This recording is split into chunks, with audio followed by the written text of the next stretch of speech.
کئی لوگ تو ان میں سے ایسے بھی ہیں کہ جنہوں نے پاکستان کا شکریہ ادا کیا کہ پاکستان نے اتنی زیادہ مہمان نوازی کی ہے، اور کئی ان میں سے ایسے بھی ہیں کہ جو کرمنل ذہنیت کے تھے جنہوں نے پاکستان میں پھر نقصان کیا اور پھر واپس وہاں جا کے پاکستان میں نقصان کرنے کی کوشش کر رہے ہیں، انفلٹریٹ کرتے ہیں، انہیں پتہ ہے مختلف راستوں کا، لوکیشنز کا، یہ پھر ہمیں نقصان پہنچانے کی کوشش کرتے ہیں.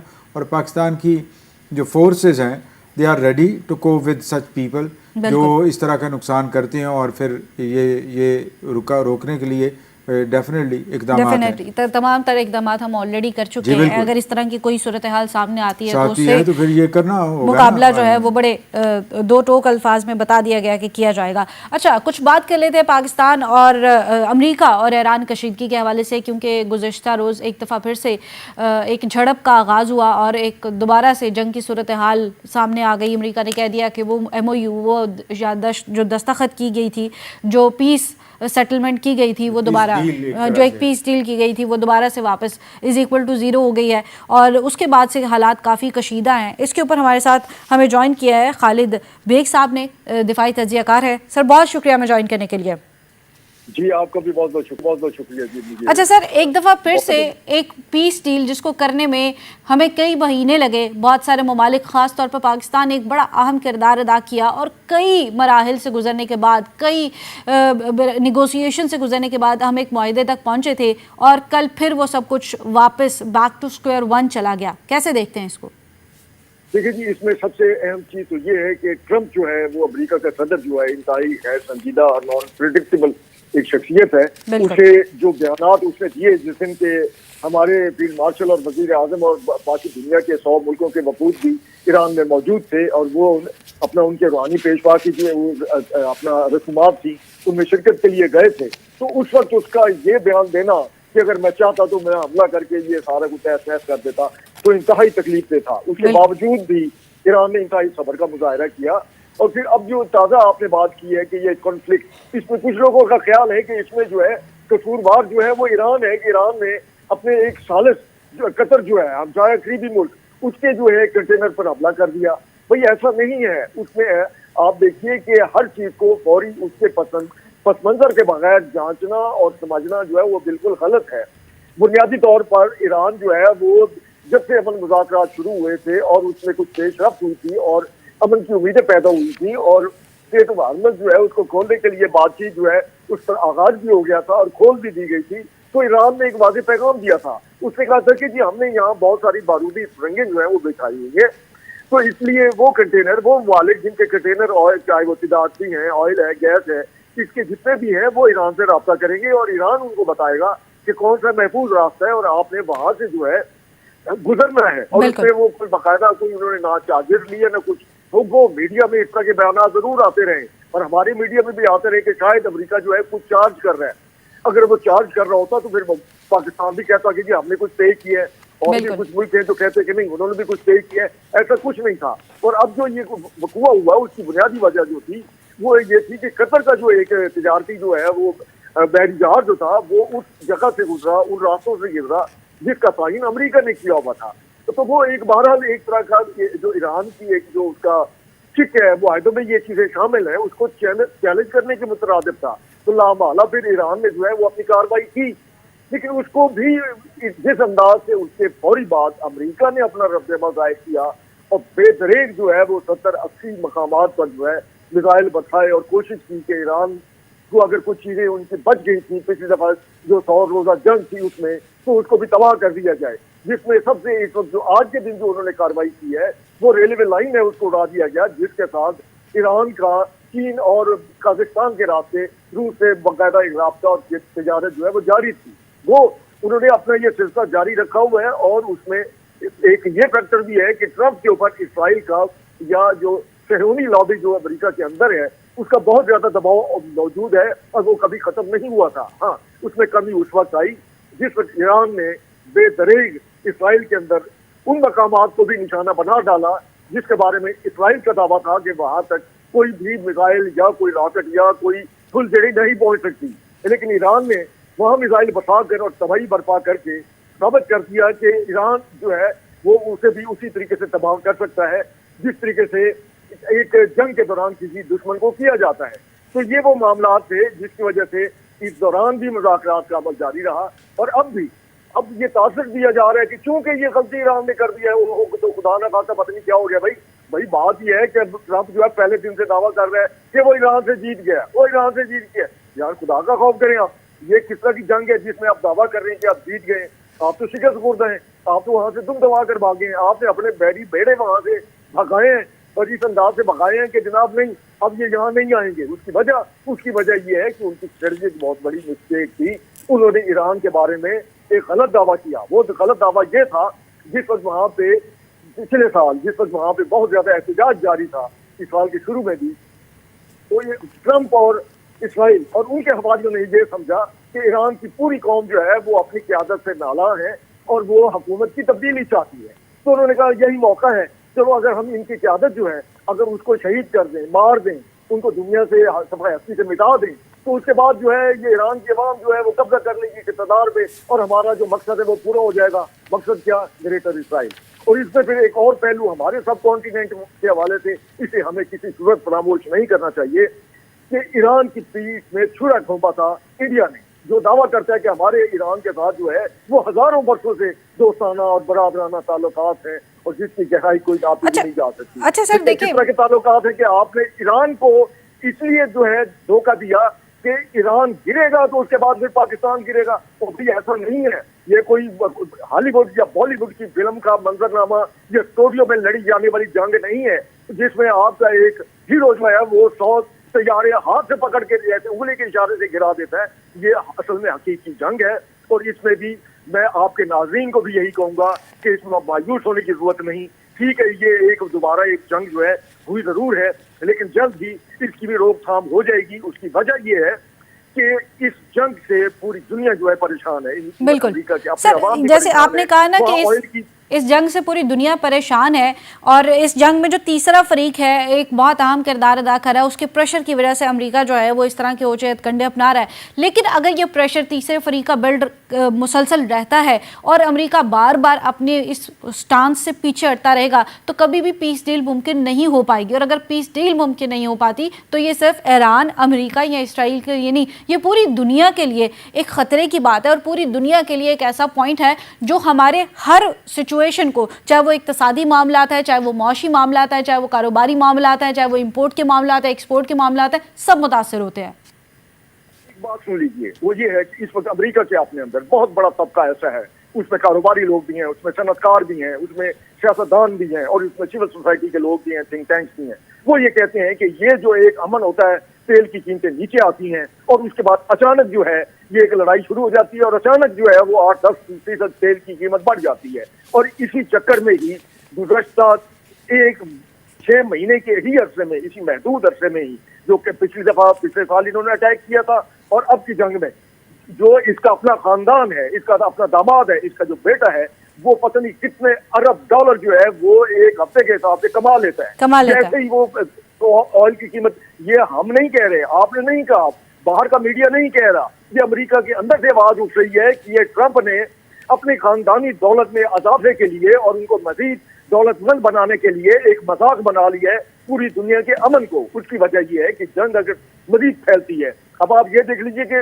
جتنی تباہی جو ہے اس وقت یوکرین میں ہو رہی ہے، اور جتنی تباہی جو ہے روس نے یوکرین کا جس انداز سے پچھلے 1 ہفتے کے اندر بیڑا غرق کیا ہے، تو اس کے اوپر تو کوئی میڈیا بات نہیں کر رہا۔ اس کے اندر تو ہمارا اپنا جو انٹرنیشنل میڈیا، ہمارا جو ایک قومی میڈیا ہے، اس کے اوپر نہ کبھی کوئی خبر آتی ہے، نہ کچھ بتایا جاتا ہے۔ وہ جتنی خوفناک جنگ ہے، ایک خطے میں انتہائی خوفناک جنگ جاری ہے جس میں نیٹو اور امریکہ مل کے روس کو نیچے دکھانا چاہتے ہیں، اور دوسری طرف ایران ہے۔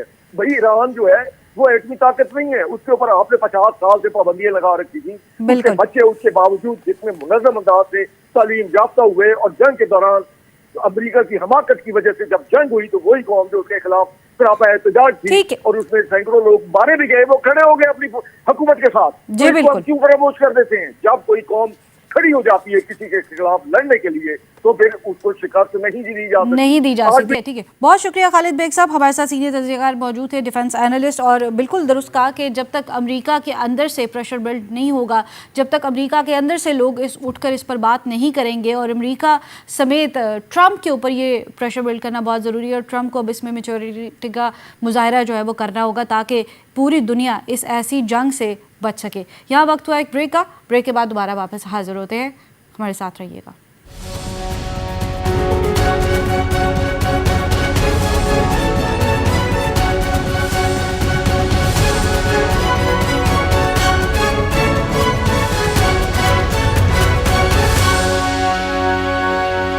میں ایک بار پھر سے خوش آمدید. اب کچھ بات کریں گے تعلیمی معاملات کے حوالے سے. اگر ہم بات کریں تعلیمی معاملات کی تو اس وقت جو فگر سامنے آئے ہیں وہ بہت الارمنگ ہے. ابھی بھی پنجاب کے اور پورے پاکستان کی ہم کیلکولیشن کریں تو تقریباً 2,60,00,000 سے زائد بچے اس وقت اسکول سے باہر ہیں اور وہ تعلیم سے محروم ہیں, جو کہ ہم سب کے لیے ایک لمحہ فکریہ ہے. اس پر بات کرنے کے لیے ہمارے ساتھ موجود ہیں ڈاکٹر امجد بخاری صاحب, bureau chief Multan, Rohi T V. سر بہت شکریہ مجھے جوائن کرنے کے لیے. جی شکریہ. اچھا امجد صاحب, سب سے پہلے تو مجھے یہ بتائیے گا کہ 2,60,00,000 کا فگر یہ کوئی چھوٹا فگر نہیں ہے. اگر تعلیمی ایمرجنسی نافذ کی گئی جس کا ذکر پچھلے سال میں ہوا ہے, اس کے باوجود بچوں کی تعداد 2,60,00,000 آنا ایک لمحہ فکریہ ہے. کیسے دیکھتے ہیں اس کو؟ جی بہت افسوسناک صورتحال ہے, اور تمام کوششوں کے باوجود ہم اپنے بچوں کو اسکولوں تک نہیں لا سکے. آپ یہ ذرا تصور کریں کہ یہ 2.5 کروڑ سے زائد بچے جو بھی بچے ہیں, کل کو انہوں نے بڑے ہونا ہے اور اس ملک کا شہری بننا ہے, تو وہ کتنی حد تک اس ملک کے لیے کارآمد ہوں گے. وہ بچے جو بنیادی چیزیں لکھنا پڑھنا نہیں جانتے ہوں گے, تو کس طرح وہ ایک سوسائٹی میں, ایک معاشرے میں اپنا کردار ادا کر سکیں گے. تو یہ بڑی تشویشناک صورتحال ہے. پوری دنیا میں اگر ایسی صورتحال ہوتی تو سارے لوگ سر جوڑ کر بیٹھ جاتے اور ان بچوں کو اسکولوں میں لاتے. ابھی تک جو اقدامات ہوئے ہیں, جو کوششیں ہوئی ہیں, وہ یقیناً کامیابی سے ہمکنار نہیں ہو سکتی, کیونکہ اتنی بڑی تعداد میں اسکول سے باہر بچوں کا رہنا کسی طور پہ بھی ٹھیک نہیں ہے. اس کی وجوہات کچھ بھی ہو سکتی ہیں. غربت یقیناً ایک بڑی وجہ ہے, اسکولوں تک رسائی جو ہے وہ بھی ایک بڑی وجہ ہے, لیکن اس کے باوجود حکومت کو آؤٹ آف دی باکس سوچنا چاہیے تھا, اور اس کے لیے کچھ ایسے اقدامات ضرور کرنے چاہیے تھے تاکہ یہ بچے جو ہے وہ اسکولوں تک پہنچ سکتے. جب آپ ذرا تصور کریں, جب یہ بچے بڑے ہو کر ایک اس ملک کے جو ہے وہ ایکٹیو شہری ہوں گے, تو انہیں ٹریفک رولز کا پتہ نہیں ہوگا, انہیں لیگل رائٹس کا پتہ نہیں ہوگا, انہیں اپنے فرائض اور حقوق کا پتہ نہیں ہوگا, تو وہ معاشرے میں کیا کردار ادا کر سکیں گے. اور یقیناً یہ ایک بڑا بوجھ جو ہے وہ ثابت ہوں گے, کیونکہ ہم یہ دیکھتے ہیں کہ دنیا میں جن قوموں نے, جن معاشروں نے, جن ملکوں نے ترقی کی ہے, ان کی بنیاد جو ہے وہ تعلیم بنی ہے. اور تعلیم کے بغیر آپ دنیا میں کوئی بھی ملک اٹھا کے دیکھیں, صرف وسائل کی بنیاد پر کبھی بھی کوئی ملک جو ہے وہ آگے نہیں بڑھا. جہاں تعلیم جو ہے وہ بہتر ہوئی ہے, اسی ملک نے جو ہے وہ ترقی کی ہے اور دنیا میں مقام بنایا ہے. تو ہم جتنی بھی کوشش کر لیں, ہم جو دعوے کرتے رہیں, جب تک ہم اپنے بچوں کو, تمام بچوں کو اسکولوں تک نہیں پہنچائیں گے, اپنے لٹریسی ریٹ کو ٹھیک نہیں کریں گے اور اپنا جو معیار تعلیم ہے اسے بہتر نہیں کریں گے, اس وقت تک ہم رزلٹ حاصل نہیں کر سکتے. اچھا امجد بخاری صاحب دیکھیں, پنجاب کی ہی اگر ہم صرف بات کریں اور جنوبی پنجاب کی بات کریں تو 1,04,00,000 سے زائد بچہ اس وقت جو ہے وہ باہر ہے. اور آپ نے بات بالکل صحیح کی کہ اس میں ہماری پالیسیز بھی ہیں, اس میں غربت بھی ہے, اس میں اسکول کی کمی بھی ہے. یہ تمام چیزیں ایک بہت بڑا فیکٹر ہیں, لیکن ان تمام چیزوں کے باوجود جو بجٹ تعلیم کے لیے مختص کیا گیا ہے, کیا آپ اس سے راضی ہیں؟ کیا آپ کو لگتا ہے کہ وہ ایک صحیح بجٹ ہے؟ دیکھیں, اس وقت تو حکومت پنجاب میں تو یہ کیا جا رہا ہے کہ اسکولوں کو آؤٹ سورس کیا جا رہا ہے. جو اسکولز ہیں حکومتی سطح پر, ان کی تعداد بڑی تیزی سے کم ہو رہی ہے, اور یہ اسکول جو حکومت نے چلانے تھے وہ بھی نجی شعبے کے حوالے کیے جا رہے ہیں. اس کا مطلب یہ ہے کہ جب آپ اپنے تعلیمی اداروں کو, جو اسٹرکچر آپ کے پاس موجود ہے, جو عمارتیں موجود ہیں, اساتذہ موجود ہیں, اور پورا انفراسٹرکچر موجود ہے, جب آپ ان اسکولوں کو رن نہیں کر سکتے تو اس کا مطلب یہ ہے کہ آپ اپنے فیلئر کو تسلیم کر رہے ہیں. آپ یہ مان رہے ہیں کہ ہم نے مزید اسکول تو کیا بنانے تھے, جو اسکول ہمارے پاس موجود ہیں ہم انہیں بھی ایسے انداز سے نہیں چلا پا رہے. تو حکومت کی ناکامی ہے جو اگر وہ اعلان نہیں بھی کرتی, نہیں اس کا اظہار کرتی, وہ نظر آ رہی ہے کہ وہ اسکولوں کو آؤٹ سورس کرنے جا رہی ہے, اسکولوں کو بیچ رہی ہے, بڑی تیزی سے جو ہے اسکولوں کو آؤٹ سورس کیا جا رہا ہے. اور اس ساری صورتحال میں ایک جو بڑا خدشہ یہ ہے کہ وہ جو اب تک جن اسکولوں کو آؤٹ سورس کیا گیا ہے وہاں پر معیار تعلیم پر بھی بڑے سوالات اٹھ رہے ہیں, اور ہم یہ دیکھ رہے ہیں کہ جن اسکولوں کو مزید آؤٹ سورس کیا جا رہا ہے وہاں پر بھی یہ خدشات ہیں کہ شاید بچوں کے لیے تعلیم مہنگی ہو سکتی ہے, اور آنے والے دنوں میں جو ہے وہ تعلیم پرائمری ایجوکیشن جو ہے وہ بچوں سے مزید دور ہو سکتی ہے. تو ایسا لگ رہا ہے کہ کوئی اچھی پالیسی, کوئی وائبرنٹ پالیسی جو ہے وہ حکومت کے پاس نہیں ہے. اچھا امجد بخاری صاحب, آپ نے ابھی پالیسی کا ذکر کیا, ابھی اگر ہم کرنٹ پالیسی کی بات کریں اور اس کو بہتر کرنے کی بات کریں تو ایسے کون سے پوائنٹس ہیں, ایسی کون سی چیزیں ہیں جنہیں ہمیں اپنی پالیسی کا حصہ بنانا چاہیے؟ دیکھیں, پرائمری ایجوکیشن جو ہے وہ تمام شہریوں کے لیے فراہم کرنا حکومت کی ذمہ داری ہے, اور یہ ایک بنیادی حق ہے. ہمارا کانسٹیٹیوشن بھی جو ہے ہر شہری کو یہ حق دیتا ہے کہ اسے بنیادی تعلیم جو ہے ریاست فراہم کرے. اب اس میں سب سے امپورٹنٹ بات یہ ہے کہ جس انداز سے ہم نے اسکول بنائے اور جس انداز سے اسکول چلائے وہ ڈیلیور نہیں کر پائے. اب اس میں عام آدمی کا فیلئر نہیں ہے, اس میں حکومتوں کی اور ریاست کی ناکامی ہمیں نظر آئی, کیونکہ ہم نے سیاسی بھرتیاں کی, ماضی میں بہت سیاسی بھرتیاں کی. ہم نے لوگوں کو جو ہے اس انداز سے بھرتی کیا کہ انہوں نے جو ٹیچرز تھے اسکولوں میں وہ دور دراز لوگوں کو اپائنٹ کر دیا گیا. حالانکہ اب اساتذہ کا اگر ایک ضلع سے دوسرے ضلع میں تبادلہ کیا جائے تو اس کا کیا معنی ہے؟ آپ ایک استاد کو بھی ڈسٹرب کرتے ہیں اور اس کے سارے اسٹرکچر کو بھی ڈسٹرب کرتے ہیں. تو یہ بڑا ضروری تھا کہ ہم مقامی سطح پر مقامی جگہوں پر اسکول بناتے اور وہاں پر مقامی اساتذہ کو بھرتی کرتے اور پھر معاملات آگے چلاتے, تاکہ ان کا فوکس ہوتا سارا اساتذہ کا تعلیمی معیار پر اور پڑھانے پر. دوسرا یہ ہے کہ ہم نے استاد کو عزت اور تکریم نہیں دی. ماضی میں ہم دیکھتے ہیں, اگر آپ 20-25-30 سال پیچھے چلے جائیں تو استاد اپنی اس تکریم کی بدولت جو ہے وہ نہ صرف سارا فوکس تعلیم پر رکھتا تھا بلکہ جو اس کی ذمہ داریاں ہیں اس سے زیادہ آگے جا کر بچوں کو تعلیم اور تربیت دینے کے لیے اپنا کردار ادا کرتا تھا. لیکن ہم نے معاشرے میں استاد کی تکریم ختم کر دی. پھر یہ بھی ہوا کہ ہم نے پوری دنیا میں یہ ہوتا ہے کہ جو اساتذہ ہیں ان کے ویجز اچھے کیے جاتے ہیں, لیکن ہم نے ایک مہم چل پڑی کہ اساتذہ کے جو ہے وہ ویجز زیادہ ہیں, اور پھر ہم نے اس شعبے کو آہستہ آہستہ نجی جو ہے وہ شعبے کے حوالے کیا. تو اس سے یہ ہوا کہ نجی شعبے میں بھی جو ہے وہ جہاں جہاں پرائیویٹ اسکول ہیں وہاں ان کی فیسز اتنی زیادہ ہیں کہ وہ عام آدمی جو ہے وہ اپنے بچوں کو وہاں بھیجنے سے قاصر ہے. یہ ساری صورتحال ایسی تھی جس پر امجد بخاری صاحب, ایک اور بڑا فیکٹر ہے چائلڈ لیبر کا. چائلڈ لیبر کا جو فیکٹر ہے وہ بھی اس میں ایک بہت اہم فیکٹر ہے, کیونکہ چائلڈ لیبر بھی ہم سنتے ہیں, حکومتی بیانات بہت سارے سنتے ہیں کہ چائلڈ لیبر ختم ہونی چاہیے, اس کے لیے اقدامات بھی کیے جائیں, لیکن ہم نے ابھی تک چائلڈ لیبر ختم ہوتی نہیں دیکھی. کیا یہ بھی ایک بڑی وجہ ہے, اور اس کو کم کرنے کے لیے ایسے کیا اقدامات کیے جا سکتے ہیں؟ لیکن بہت سارے پہلو ایسے ہیں جن کو ہم داروں سے ٹھیک کرنا چاہتے ہیں, بہت ساری چیزیں ایسی ہیں جن کو ہم دعوے سے ٹھیک کرنا چاہتے ہیں, جن میں سے چائلڈ لیبر بھی ایک ہے. کہ ہم یہ چاہتے ہیں کہ ہم یہ اعلان کریں اور چائلڈ لیبر ختم ہو جائے. تو چائلڈ لیبر جو ہے وہ اگر آپ اسے غور سے دیکھیں تو ہمارے لوگوں کی مجبوری ہے. جہاں آپ کو روزگار میسر نہیں ہوگا, جہاں آپ کو بنیادی ضروریات میسر نہیں ہوں گی, تو آپ اپنے بچوں کو اسکول کیسے بھیج سکیں گے؟ ان کی روٹی کا مسئلہ ہوگا. مجبوراً والدین بھی جو ہے وہ چائلڈ لیبر کی طرف جاتے ہیں اور اپنے بچوں کو کسی دکان پر, کسی ورک شاپ پر ڈالتے ہیں تاکہ یہ اپنی روزی روٹی کما سکیں. اب اس میں حکومت قانون سازی کر سکتی تھی کہ اگر کسی بھی جگہ پر بچہ جو ہے وہ کوئی کام سیکھ رہا ہے یا کوئی کام کر رہا ہے تو وہاں پر اس ورک شاپ کو یا جس جگہ پر وہ کام کر رہا تھا اسے پابند کیا جاتا کہ وہ 1 گھنٹہ یا 1.5 گھنٹہ یا 2 گھنٹے جو ہے اس کو تعلیم کے لیے اس کے لیے مختص کرے اور اس کے لیے کوئی اہتمام کرتا. لیکن ہم نے وہاں بھی کوئی ان کے جو بچے وہاں پر کام کر رہے ہیں, چائلڈ لیبر کے طور پر کام کر رہے ہیں, ان کے حقوق کے لیے بھی کچھ نہیں کیا. جو قانون سازی ہوئی اس معاملے میں کہ حتیٰ کہ ایسے شعبے جہاں پر بچوں کے کام کرنے پر سختی سے پابندی ہے وہاں پر بھی ہم دن بھر دیکھتے ہیں کہ بچے کام کر رہے ہیں. کام کریں. اچھا امجد صاحب, آخری سوال, وہ بچے جو اسکول نہیں جا پا رہے وہ تو واقعی پارٹیسپیٹ نہیں کر پا رہے, لیکن جو بچے اسکول جا کے ڈگریاں حاصل کر کے بے روزگار بیٹھے ہیں ان کا کیا کرنا ہے؟ دیکھیں 2 چیزیں ہیں. ایک تو ڈراپ آؤٹ ہے اور ڈراپ آؤٹ ریٹ بھی زیادہ ہے. ہم جن بچوں کو زبردستی کھینچ کے اسکولوں میں لے کے جاتے ہیں وہ وہاں سروائیو نہیں کر پاتے, اس لیے کہ ان کے والدین جو ہے ان کو وہ استطاعت نہیں رکھتے کہ ان کو پڑھا سکیں. وہ 2-4 مہینے پڑھانے کے بعد بچوں کو اٹھا لیتے ہیں. نمبر 1. نمبر 2, ہمارا جو